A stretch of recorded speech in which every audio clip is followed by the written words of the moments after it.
Well, I was born and raised in a little town called Leamington, Ontario. Population is only under 30,000. I went to public school there, and then I went to Kingsville High School. My parents, Constantino de Menna and Michaelina de Menna, are both immigrants from Italy. They migrated here in the early 1950s to mid-1950s. My mother came and she worked in the fields. You know, back then it was like you would have a baby, and 3 weeks later you're back out on the fields, and the baby's in the carriage and the other kids are dangling on you, but that's how you survived. You're able to do, multitasking was to the max at that time. I have my brother Tony, I have a sister Tilda de Menna, and David de Menna, my brother. So when it came to high school, my guidance counselor said, "Flora, what is it you want to do? You have to plan your future." And I said, "I want to become an architect." She says, "No, you want to do home economics." So next year comes along, and I look at my courses, and I went to my guidance counselor, says, "I don't have drafting." She says, "The class is full."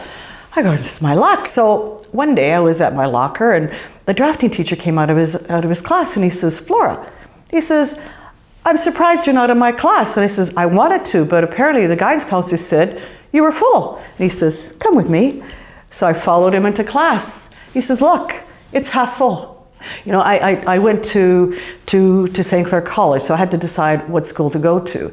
And I researched, and it was well outfitted with the program. The instructors were wonderful, so I decided to go to St. Clair College. We had a great drafting teacher, Mr. Horowitz. We had one more good teacher, Ernie. Ernie, he was amazing. But what he would do, he'd be sitting at his desk in the front of the class, and he'd start rendering. But it was a great advantage for us because we could see his ideas flowing out of his head. And it was like just fluid right into his hand. He'd be drawing. So as it came out of his head, he'd be drawing.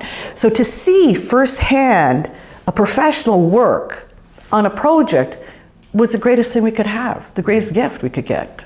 After I left St. Clair, my cousin called me. My cousin is a lieutenant colonel in the American Army. He was stationed out in Saudi Arabia, and he said to me, "Flora," he says, "congratulations, you graduated." He says, "Now come to Saudi Arabia. You can stay in my compound, and I'll show you Saudi Arabia." He says, "You'll never get this opportunity again."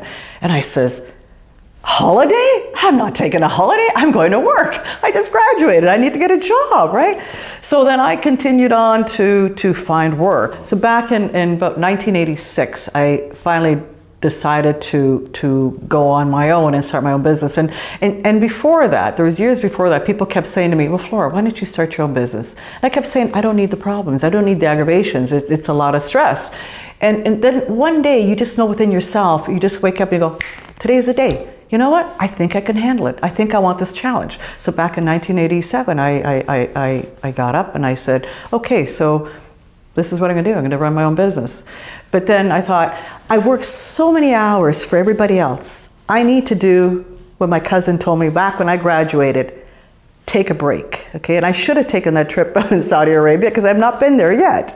And then I had to decide, am I going to do it or not? I decided, get off the fence, forget the trip, get into the business. And I did, and it just kept flourishing and flourishing and flourishing. And before I know it, we were growing.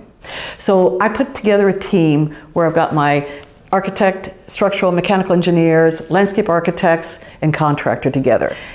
We can build a 15,000 square foot home in 11 months. And people say it's impossible.